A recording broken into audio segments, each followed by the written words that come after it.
there was empty space. And in this empty space, there emerged a primordial fireball. Billions of years ago, this fireball exploded.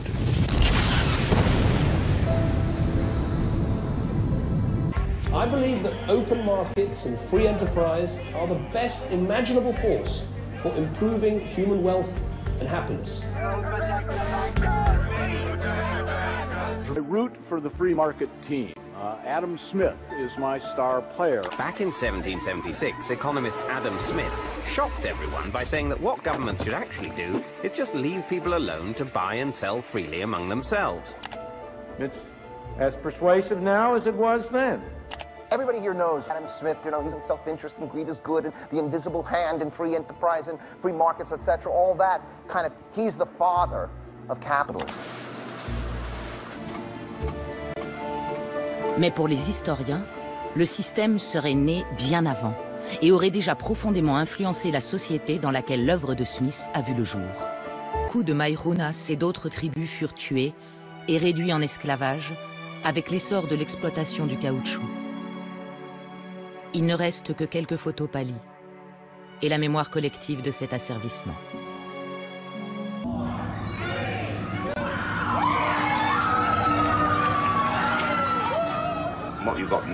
Ce qu'on a maintenant, c'est une situation où pour faire tourner le capitalisme, il faut persuader les gens de consommer.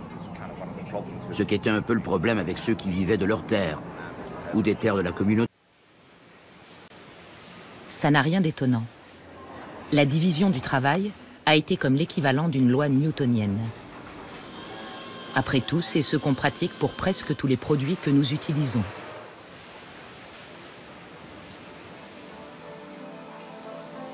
De l'iPad jusqu'au simple crayon. Depuis Adam Smith, la division du travail est devenue le pilier de l'économie de marché.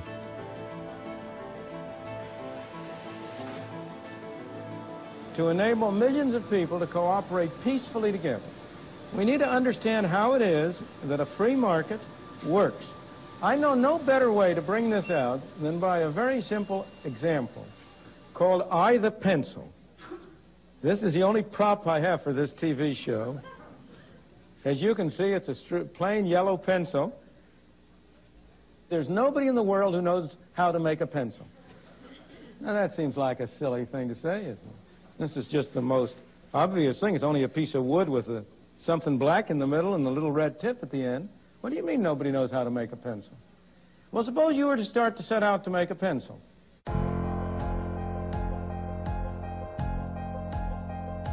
First of all, you have to get some wood, don't you? Where do you get the wood? You have to go to the Pacific Northwest, probably, and cut down some trees.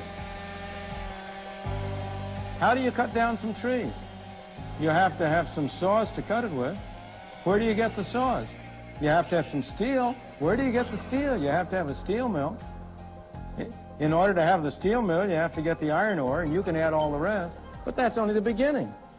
This black stuff in the middle that we call lead isn't lead. It's graphite, I think. I'm not absolutely sure. And I am told it comes from some mines in South America.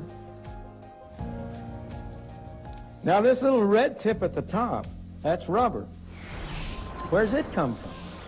Well, the major source of natural rubber is Malaya. But the miracle of this pencil isn't that nobody knows how to make it. The miracle of the pencil is how did it get made? What is it that has enabled this little elementary transaction to take place? Now, how is that brought about? Is there some commissar sitting in some central office who is sending out orders to these people in Malaya, to these people in South America, to the people in Washington? How is it that they are led to cooperate with one another? These thousands of people who have been led to engage in this simple transaction, not one of them has been forced to do it. Nobody has had a gun to his head. They've all done it. Why? Because each one of them thinks he's better off in this transaction.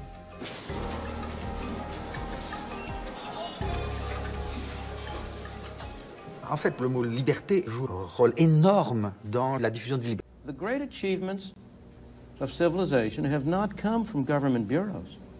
Einstein didn't construct his theory under order from a bureaucrat. Henry Ford didn't revolutionize the automobile industry that way.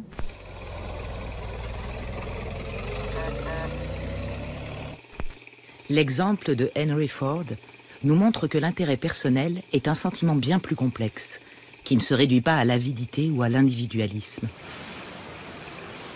En 1914, il a révolutionné l'industrie automobile en doublant volontairement les salaires de ses ouvriers et en réduisant leurs heures de travail de 9 à 8 par jour.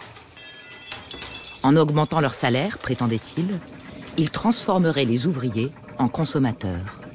Cela stimulerait l'économie et ses ventes de voitures.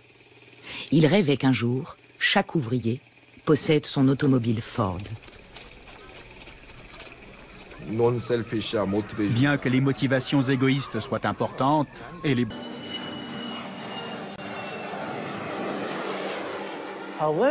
Mon profit personnel est également bon pour autrui. En fait, il accroît le gâteau que représente la richesse mondiale et permet à d'autres d'en...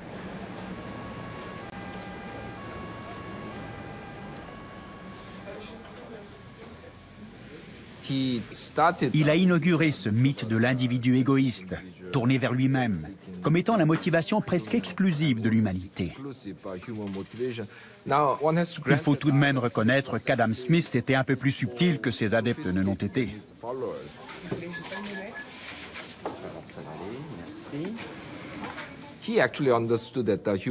Il avait compris que les êtres humains sont plus complexes que ça, mais son sentiment était qu'on pouvait en faire abstraction.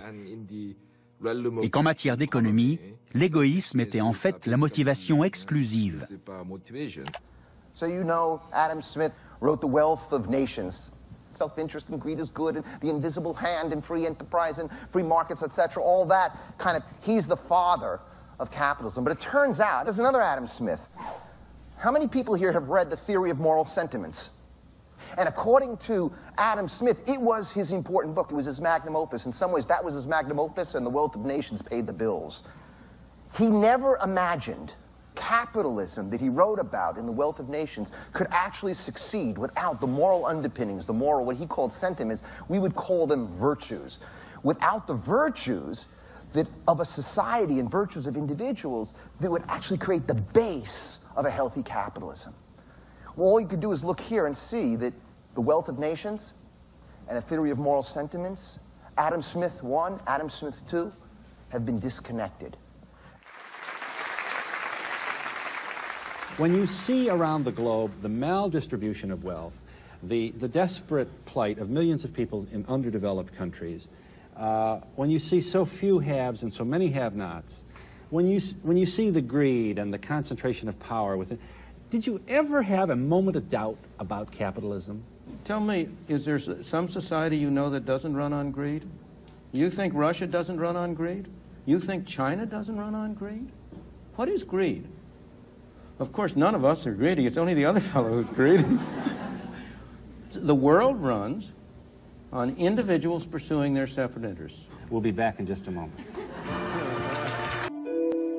Adam Smith was concerned that if there was free movement of capital and free import of goods, he said England will suffer because British capitalists will invest abroad and they'll import from abroad, and that'll harm the English economy. And Adam Smith then gave an argument. It was not a very good argument, but his argument was that English investors will prefer to invest in England because of what some called a home bias. They'll have a preference for investing close by, and therefore, as if by an invisible hand, England will be saved from the menace of free capital movement and free imports. That's invisible hand. What's that got to do with the Cato Institute or the modern enthusiasm about free capital flow and having U.S. corporations invest in China so they can send stuff back here to sell cheap, exploiting Chinese workers? That's not Adam Smith.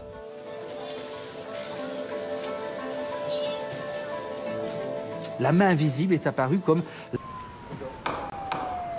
Committee will please come to order. Today is our fourth hearing into the ongoing financial crisis. En 2009, à la suite du krach financier, Alan Greenspan, l'ancien dirigeant de la Banque centrale américaine, la Réserve fédérale, fut rappelé à Washington pour être entendu en tant que principal promoteur de la dérégulation. Une dérégulation mise en œuvre au nom de la main invisible. Dr. Greenspan, I want to start with you. You have been a staunch advocate for letting markets regulate themselves. And my question for you is simple. Were you wrong? I found a flaw. You found a flaw in the model that defines how the world works, so to speak. In other words, you found that your view of the world, your ideology was not right. It was not working. Precisely. No, that's precisely the reason I was shocked, because I've been going for 40 years or more with very considerable evidence that it was working exceptionally well. À quel modèle faisait-il référence?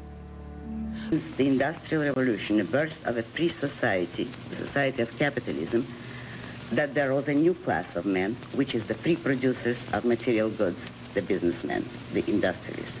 That is the man who lives by means of reason. That is the man who, in his psychoepistemology, is not guided by his immediate perceptions nor by his emotions, but by logic, by his concepts, by reason. That is the man whom I call the producer. Join me in welcoming Paul Ryan. Au XXIe siècle, on retrouve la philosophie d'Enron sur l'intérêt personnel au cœur d'une campagne électorale. I grew up reading Ayn Rand, and it taught me quite a bit about who I am and what my value systems are and what my beliefs are. The issue that is under assault, the attack on democratic capitalism, on individualism and freedom in America, is an attack on the moral foundation of America. And Ayn Rand, more than anyone else, did a fantastic job of explaining the morality of capitalism, the morality of individualism. Our rights come from nature and God, not from governments. Ce type d'approche a été très nocif. The invisible hand is a phrase that was introduced by Adam Smith in his great book, The Wealth of Nations, in which he talked about the way in which individuals who intended only to pursue their own interests were led by an invisible hand to promote the public welfare, which was no part of their intention. 60-second adventures in economics. Number 1, the invisible hand. An economy is a tricky thing to control, and governments are always trying to figure out how to do it.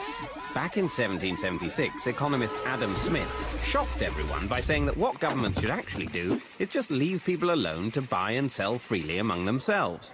He suggested that if they just leave self-interested traders to compete with one another, markets are guided to positive outcomes as if by an invisible hand. La main invisible est un basique des cours d'économie depuis l'école primaire jusqu'à l'université. C'est vrai qu'au cœur de ces thèses, il n'y a pas du tout, évidemment, cette prise en compte de la violence occidentale.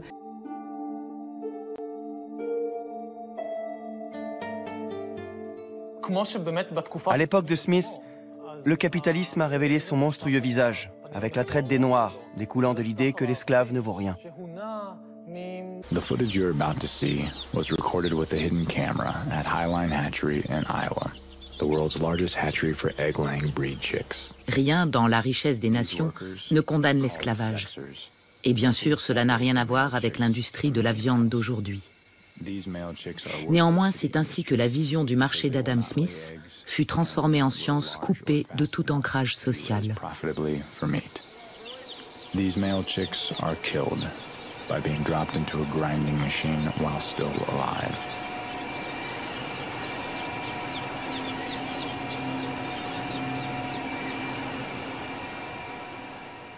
Here, a worker uses a hot cautery device to painfully burn off the calf's horns, a common dairy industry practice known as disbudding. No anesthesia was used to reduce the calf's pain during this harsh and invasive mutilation. Personne n'y pense. Quand on prend du lait dans le frigo pour le café, on ne se demande pas d'où vient le lait. Il n'est pas question de haine ici. Personne ne déteste les vaches.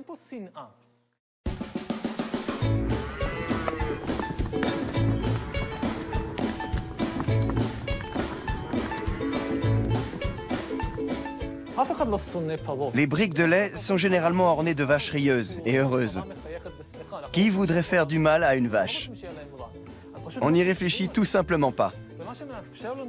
C'est la façon dont fonctionne l'économie capitaliste qui est en cause.